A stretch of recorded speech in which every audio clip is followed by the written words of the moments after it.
Assalamualaikum warahmatullahi wabarakatuh. Perkenalkan, saya Dr. Hewan Yola Alifa, peserta Lasar CPNS 2025.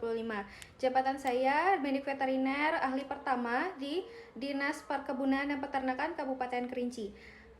Dalam kesempatan kali ini saya akan memaparkan tentang rencana aksi bela negara yang ditutori oleh Ibu Norma Sulistiawati, MSOS MSc. Baiklah, saya akan memaparkan tentang rencana aksi bela negara saya dalam masa habituasi. Lalu masa habituasi ini apa sih? Masa habituasi ini ialah pembiasaan diri terhadap lingkungan baru atau lingkungan tugas nilai-nilai tertentu, khususnya dalam masa pelatihan dasar CPNS. Namun sikap-sikap bela negara yang akan saya tampilkan berikut ialah aksi bela negara yang diimplementasikan sebelum masa latsar. Nah, untuk cinta tanah air ini sudah sering kita implementasikan ya dalam kehidupan sehari-hari, baik itu di lingkungan kantor ataupun di lingkungan rumah. Nah, yang saya pilih dalam bentuk nilai negara cinta tanah air itu indikatornya yang pertama memiliki jiwa patriotisme terhadap bangsa dan negara. Baru saja kita mengikuti upacara kemerdekaan Indonesia ya pada 17 Agustus 2025. Nah, saya melakukan mengimplementasikan nilai cinta tanah air saya di upacara kemerdekaan Indonesia dengan datang tepat waktu dan melaksanakannya dengan hikmat. Lalu sebelum upacara 17 Agustus, kita juga mengadakan lomba 17 Agustus. Nah, saya di sana menjadi peserta lomba tarik tambang. Nah, untuk lomba tarik tambang ya sayangnya saya nggak menang ya, tetapi saya bangga dan saya senang ikut memeriahkan lomba 17 Agustus atau lomba kemerdekaan Indonesia.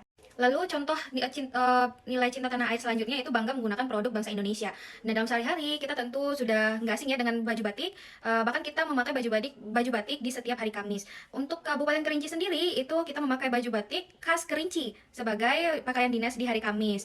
Nah, untuk produk Indonesia yang lain, produk buatan Indonesia yang lain, saya pilih pakai jaket made Indonesia. Nah, kenapa saya pakai jaket buatan Indonesia? Karena saya memiliki cinta tanah air. Di samping kualitasnya yang bagus dibandingkan dengan jaket-jaket impor yang lain, di sini Kerinci khususnya itu wilayah yang sangat dingin dan berangin, jadi saya butuh proteksi seperti jaket gitu. Jadi saya pilih jaket yang buatan Indonesia.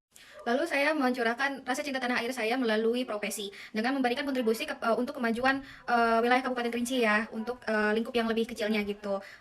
Dengan contoh aksinya itu dengan membagikan desinfektan kepada masyarakat peternak gitu dan mengedukasi tentang langkah pencegahan penyakit melalui desinfeksi. Kenapa saya membagikan desinfektan? Karena di saat-saat sekarang itu ada penyakit mulut dan kuku, yaitu penyakit zoonosis yang mengancam nyawa-nyawa ternak di saat tahun 2022.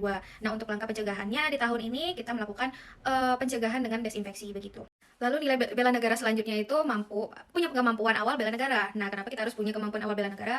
Karena jika tidak dimulai dengan sadar akan kemampuan awal bela negara, maka nilai selanjutnya tidak akan terlaksana. Contohnya, yang pertama, kita senantiasa untuk beribadah tepat waktu. Tidak hanya dengan beribadah tepat waktu, namun kita harus bersyukur dan berdoa atas kenikmatan yang telah diberikan Allah Subhanahu wa Ta'ala. Nah, aksi yang saya lakukan yaitu beribadah tepat waktu dimanapun dan apapun pekerjaan yang sedang dilaksanakan gitu. Untuk kemampuan awal bela negara selanjutnya itu menjaga tubuh agar tetap bugar dengan mengikuti senam ataupun rutin berolahraga di pagi hari gitu. Nah, untuk selanjutnya rela berkorban untuk bangsa dan negara. Untuk nilai bela negara selanjutnya itu rela berkorban untuk bangsa dan negara. Yang nilai bela negara ini rata-rata saya curahkan lewat profesi saya. Contohnya itu bersedia mengorbankan waktu saya di saat Lebaran Idul Adha untuk mengikuti pemeriksaan sapi kurban di daerah terpencil. Lalu saya juga yakin dan percaya bahwa pengorbanan saya untuk negara ini tidak sia-sia dengan memberikan pelayanan terbaik untuk masyarakat melalui kegiatan vaksin rabies gratis untuk anjing pemburu. Nah, kenapa vaksin ini gratis? Karena vaksin rabies tersebut merupakan penyakit zoonosis yang berbahaya juga untuk manusia. Nah, untuk yang terakhir, sikap bela negara, indikatornya sikap membela bangsa dan negara dari berbagai ancaman. Nah, salah satu ancamannya itu ialah hoax. Nah, di zaman digital saat ini banyak berita-berita bohong yang bisa mengancam demokrasi kita. Nah, saya selaku ASN selalu menyaring informasi dan tidak ikut menyebarkan hoax gitu. Sekian saja penjelasan implementasi dari aksi bela negara saya. Saya sudahi. Assalamualaikum warahmatullahi wabarakatuh. Terima kasih.